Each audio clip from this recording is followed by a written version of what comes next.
Ladies and gentlemen, esteemed guests of the Oceans Institute and Biodiversity Conference 2023 participants, valued members of our community, on behalf of the Oceans Institute, it is my great pleasure to welcome you to this international premiere of Mammung. I would like to first begin by acknowledging the Noongar people, the traditional owners of land and sea country on which we gather today. I pay my respects to the elders past and present. I'd also like to extend my respect to other First Nations peoples from all over Western Australia who are in attendance here this evening. I'd just like to say that the official welcome to country will be incorporated into the documentary we'll be seeing this evening. Just a quick overview of tonight's events. Shortly we'll commence the screening of the film.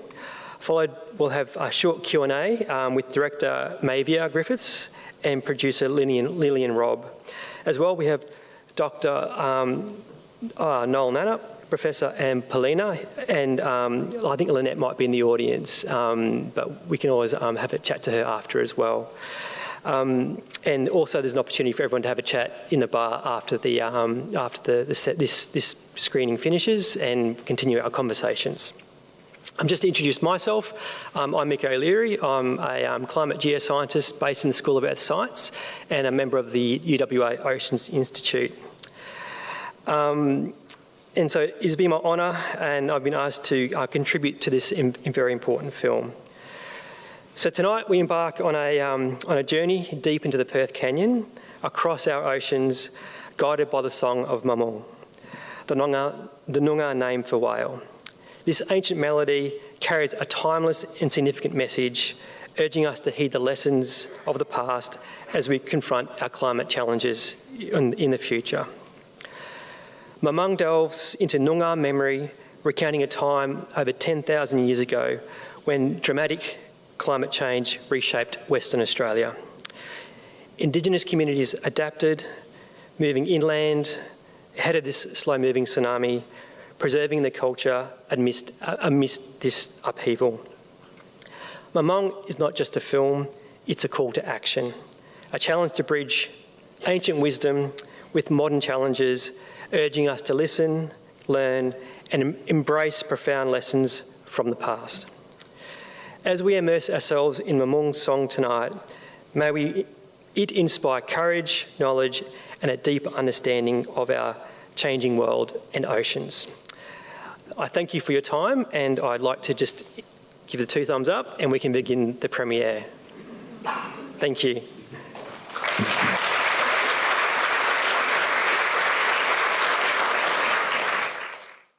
This story is about a time when everything was created on the planet. It's not about the creation of the planet. A lot of people now call it the dreaming. And this is the story that I was told for the southwest of Western Australia. Upon reaching the ocean, Noongar the echidnas and Carter the goannas, they knew that one day the sea level would rise. And it would rise a long way. And there'd be little spirit children that were in the landscape everywhere that would be trapped under the sea. We need a way to get those little spirit children back to the land.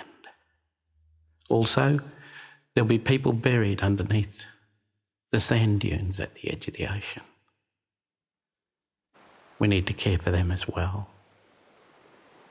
So Noongar and Carter looked for the whales. The whale we call Mammung. Once they'd found a whale splishing and splashing at the edge of the sea, and he said to Mammung,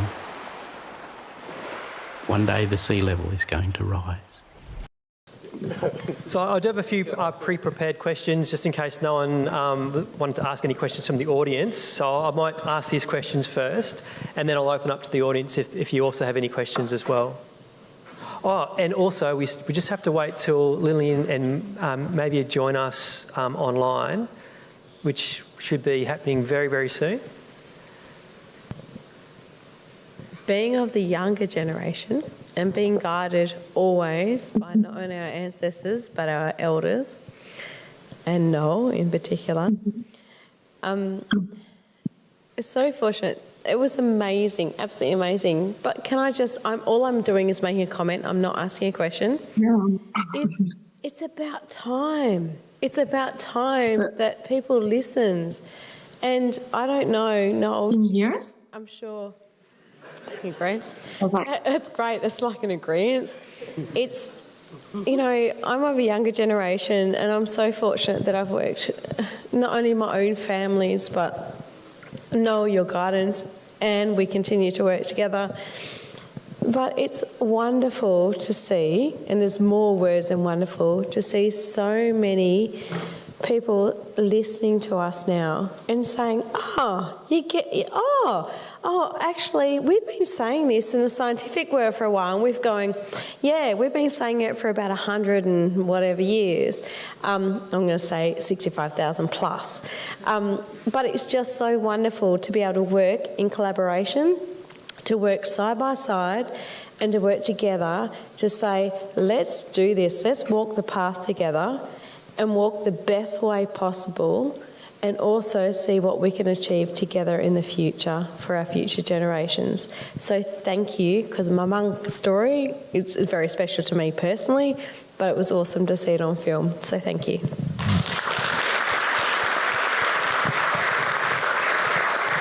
And I'd like to say on behalf of Western science around the world, we're so sorry for coming so late to the party.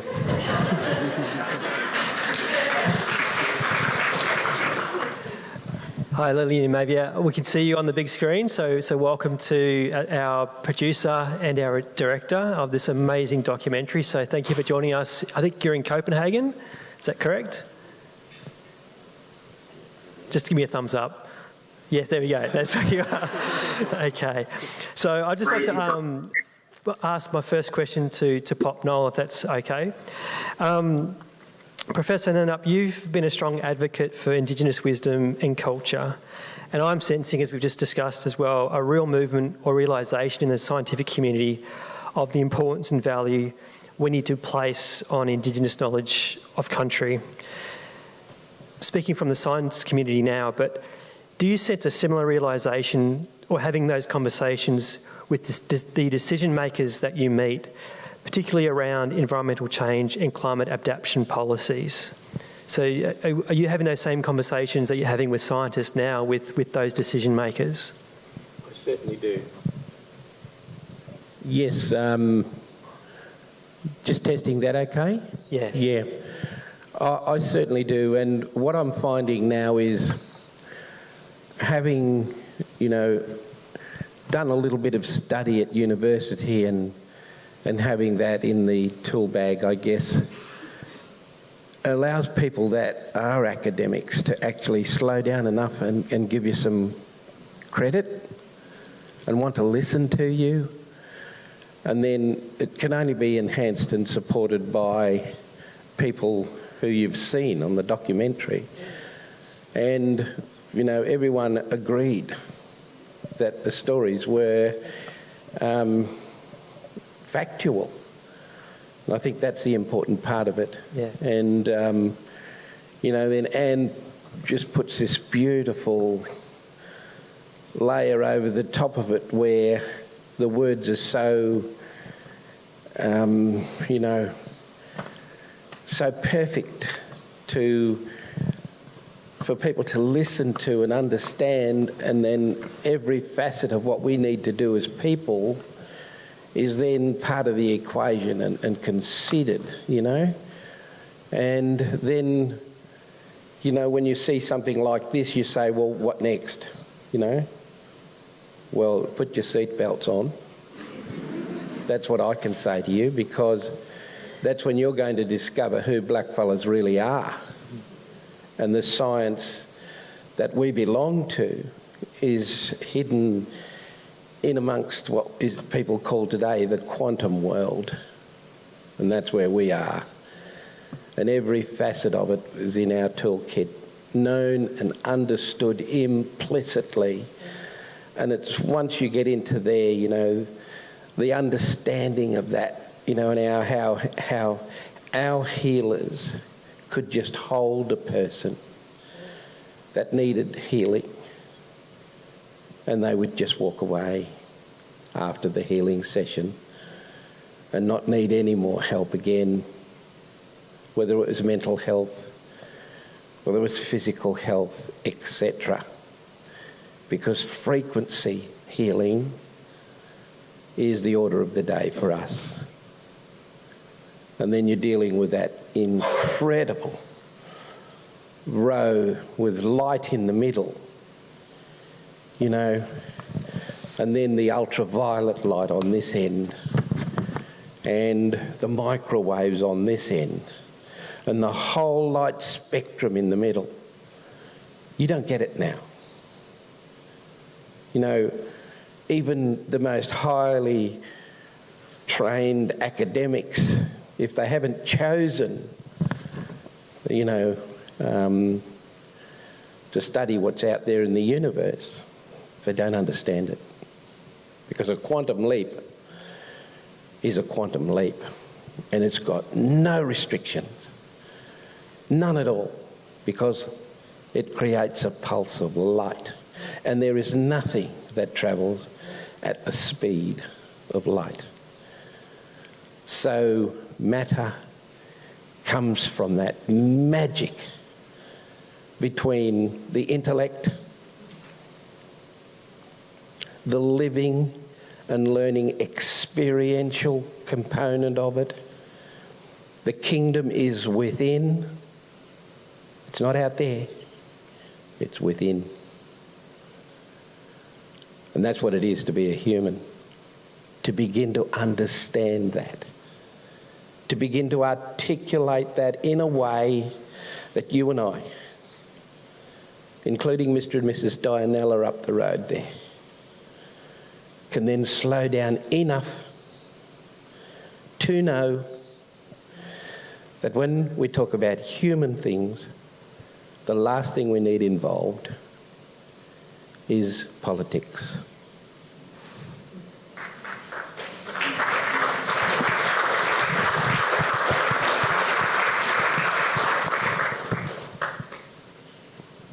So, I don't know if I've answered your question. Yeah. That and a whole universe more, Noel, so thank you for that. I'd just like to ask the next question to Anne, if that's okay. And one of the things you say in the documentary, which really made me think, is this idea that we need a different way to tell the story of climate change and to bring people with us. I mean, I'm a climate scientist. I've been researching this topic for 25 years and feel like I've been banging my head against the wall for most of those 25 years. Given the glacial pace that we've changed our way of treating this planet. And I wonder if you could just talk a little bit more about this idea of needing a different way to tell this story. Yeah, it's very interesting because it's all about story. It doesn't need to be complex.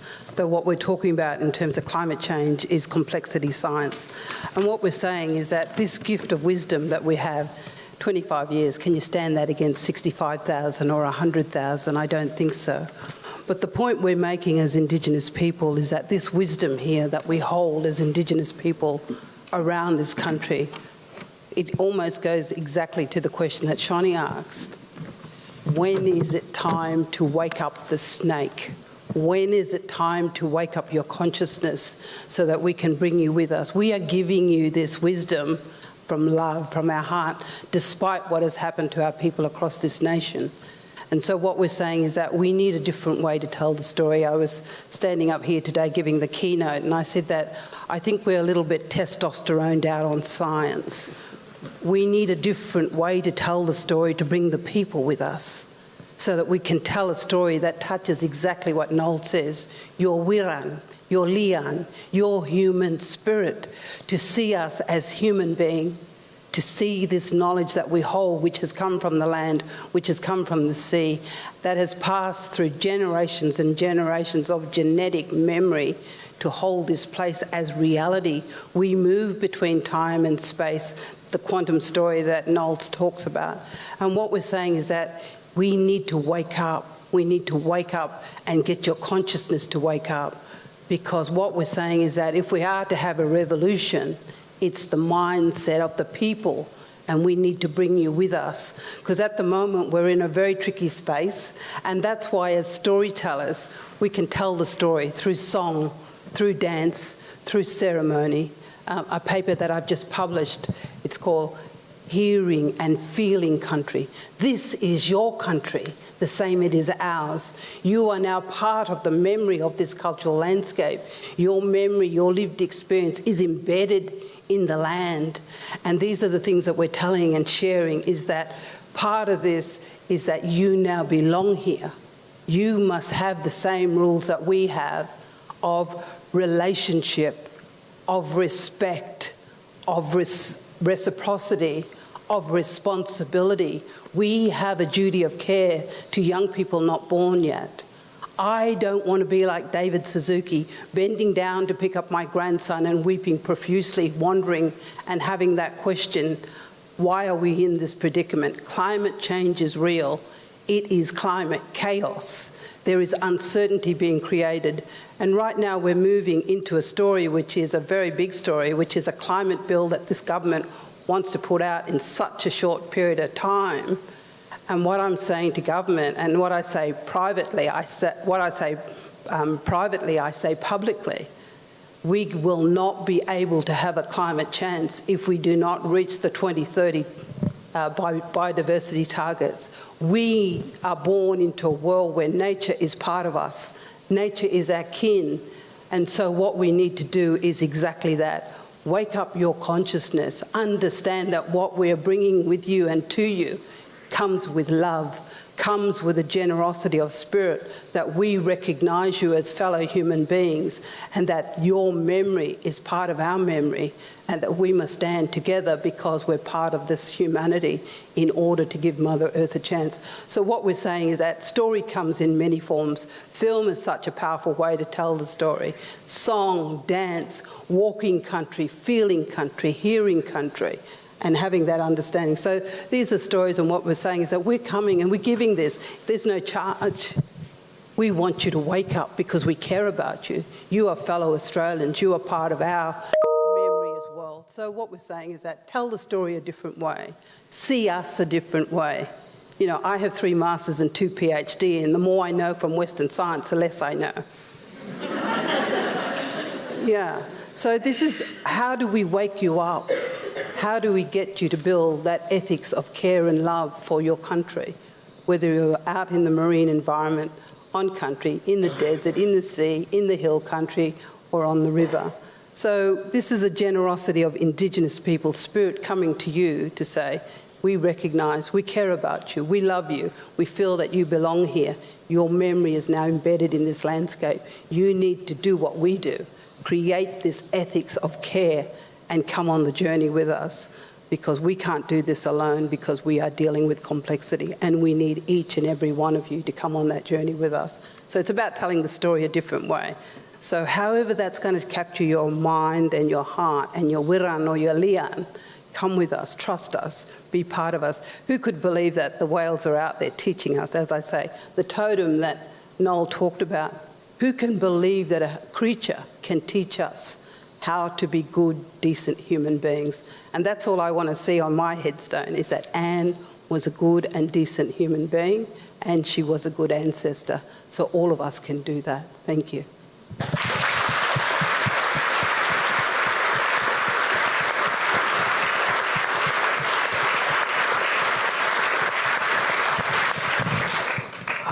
Thank you for that, Anne. That was amazing, wonderful. Kobi, did you have anything you'd like to share with us tonight, this evening? I know you got a microphone in your hand. Before I pass over to Maevia and Lillian. I can probably speak to that. Yes, how to teach and pass on these understandings. It goes more than just through talking. And that's how, in traditional, all throughout traditional Australia, all these understandings were taught through so many different mediums. And in my family, in the Morrison family, we're very lucky to have music be pretty much one of our core mediums. We utilise music as so many different things. A sense of catharsis is one of the more important ones. A sense of generating and regenerating care is very important to us. As you may have seen on the credits, my mum and her other half, Charlie, they contributed to the music of this documentary, which was very convenient. Utilising music, utilising traditional chants, they were also doubling as mnemonic devices, and so those were very easy to pass down through generation to generation, and that was a practice that was happening tens of thousands of years, just like dancing. Doing traditional dance and showing off practices and understandings tens of thousands of years. Same goes for storytelling, same goes for travelling. I'm sure there's plenty of other ones. Painting, obviously, as well. You know, all of these were very, very important, and, you know, it doesn't stop there. Obviously, we had all of these traditional practices, but now we have so many more different mediums that we utilise, you know. We're very lucky to be able to utilise more mediums now. For instance, my mum's been doing the Wajak VR. If anybody had to go with Wajak VR, that's pretty darn cool. A new medium right there. And, I mean, the documentary, like, that's a pretty fantastic way of sharing understandings en masse. And that's so exciting. It's a very exciting time, at least for me and my generation anyway. So. Thanks, Kobi.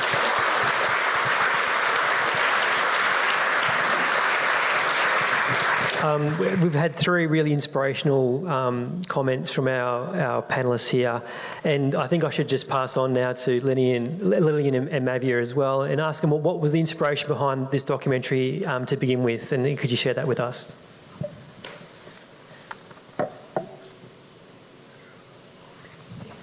Maybe they can't hear me.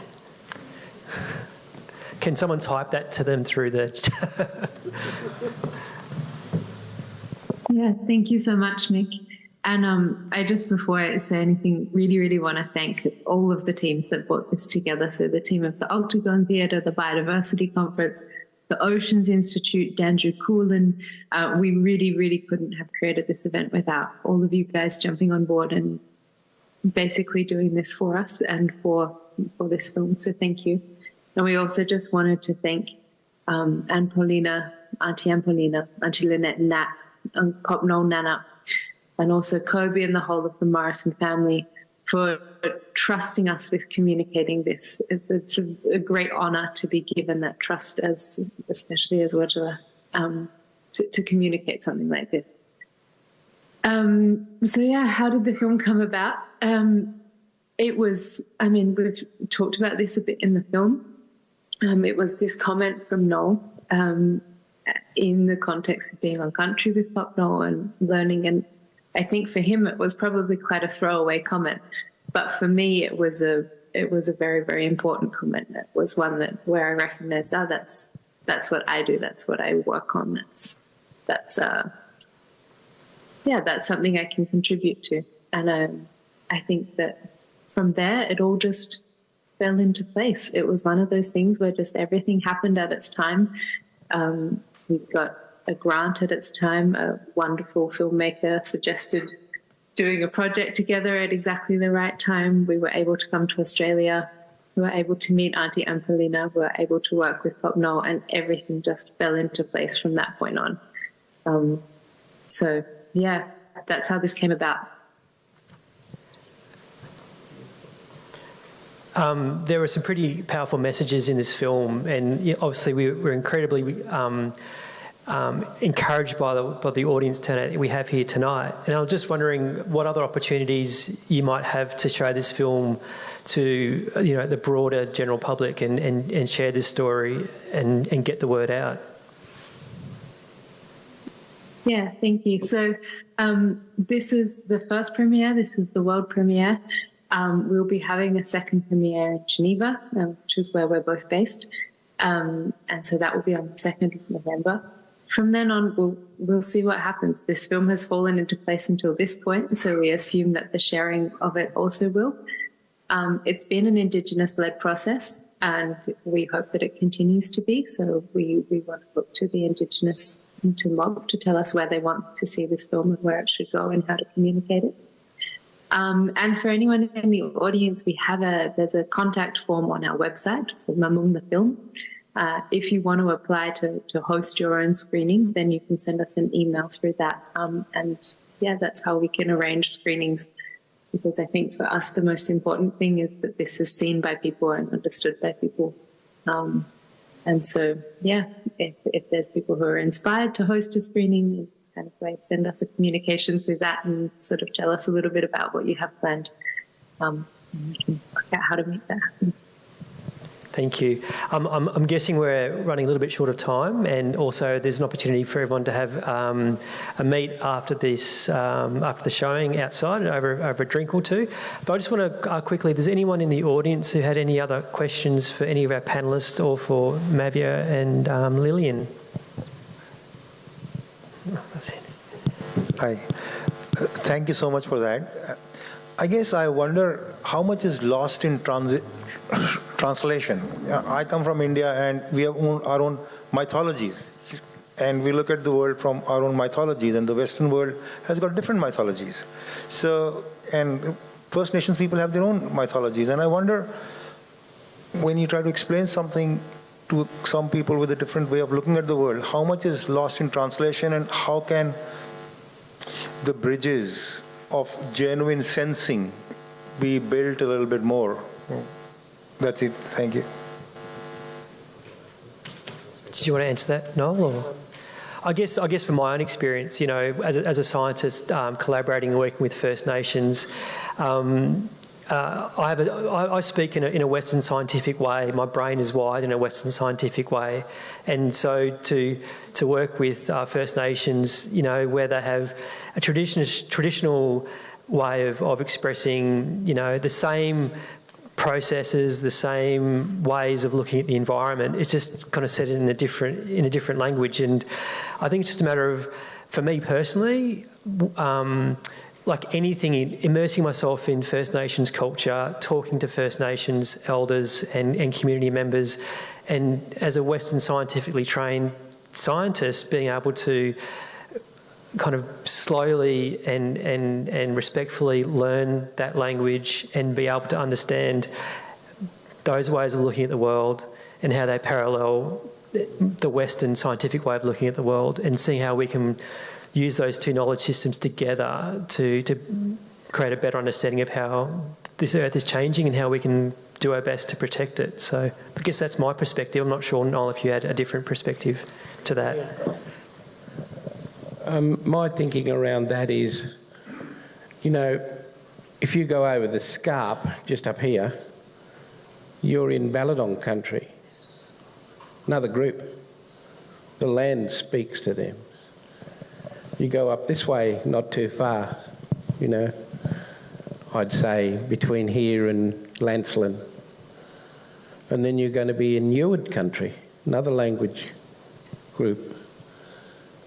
And then immediately to the south of us, Binjarab, then the Wardandi, then the True Bibbleman, then the Minang, and the Willaman this way.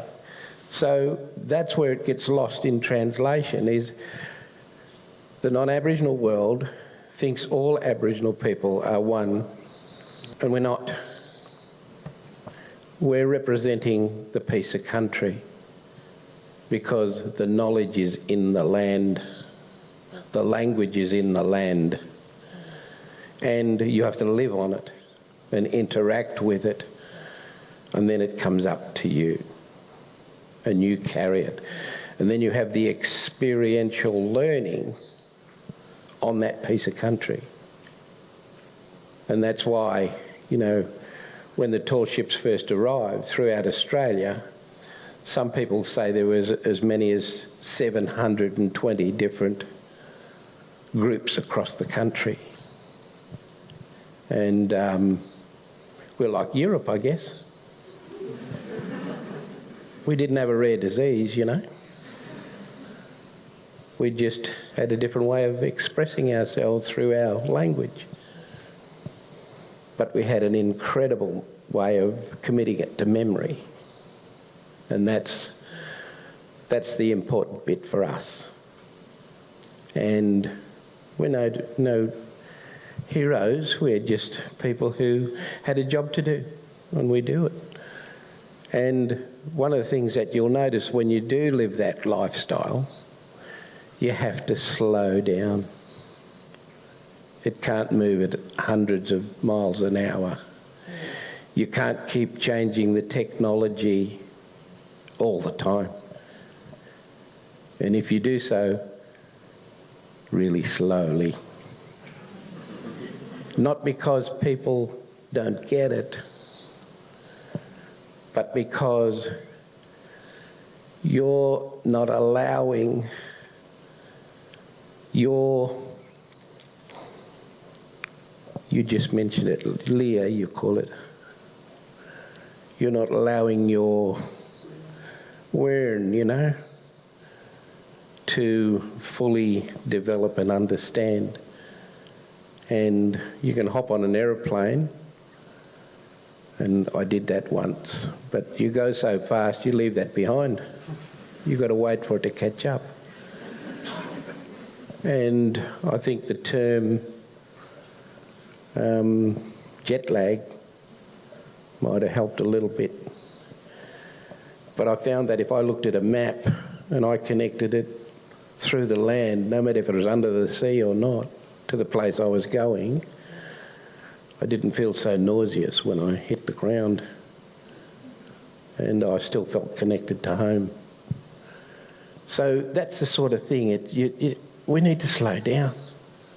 Everything's moving too quick. And that's part and parcel of being a human being, I guess. And wanting to care and share for each other and with each other. So there must be more people. I'd be really interested in Stephen Van Leeuwen's comments on the doco, if you're up to it, Stephen. You are now. Thanks, Noel. Really interesting, and it's life experiences, Noel.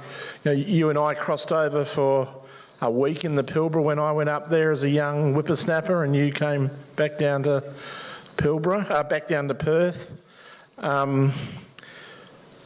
Just I guess Shani touched on it a bit. It's learning from what you and dare I say, Steve Hopper. He's my mentor from science. I worked for Steve in 1982 as a work experience student, and he's been there all along for my Western science journey. So it's a bit of serendipity here. And then, Anne comes along when I go to work in the Kimberley for the first time. It's just bizarre for me with, two of my elders sitting up there who, and then Steve Hopper. So, look, I'm getting off track here. I'm getting a bit sidetracked by emotions and how we're all connected to country and connected to each other, especially Indigenous people. But our connection to country, our connection to land, and how that story is translated across the generations is really important, and Western science hasn't caught up, and Steve made that point pretty clear. He hasn't wasted by a long shot, but his 40 years of doing what he's doing, and he could have gone and asked Lynette for some advice early on if he'd known. I think the other thing in there to think about for all of us, and came up multiple times today in the biodiversity conference here, was that yes, we all, Indigenous and non-Indigenous, are connected to country. We all value Australia, or our home country if it's not Australia. And the changes that are occurring now because of climate change, because of extreme events associated with climate change, and because of our disconnection to culture, from my perspective, is the challenge, and how we get over that, as Anne says, climate chaos, climate change, and I don't know, but the wisdom that you guys have captured in that film and the collaboration that has gone into that is fantastic, and a fantastic example of what we should all strive to do and get other examples out there in the general public domain to tell the story. So thank you.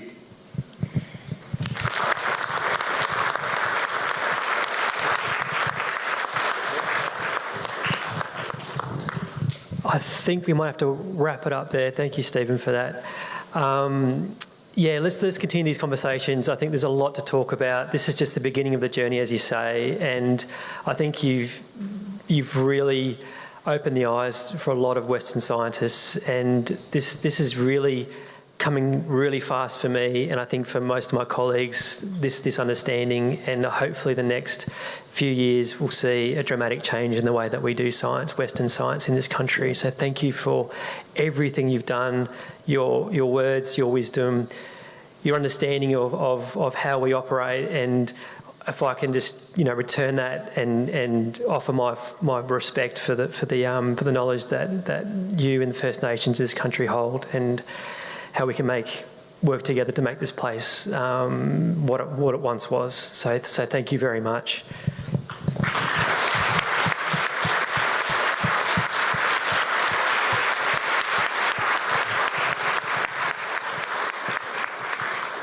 And to Lillian and Maevia as well. Big thank you for asking me to be part of this documentary and this journey, and the opportunity that's given me to meet Pop Noel for the first time, and tonight. It's just been amazing. So thank you both so much, and we look forward to more to come from you too. It's incredible what you've done. Thank you.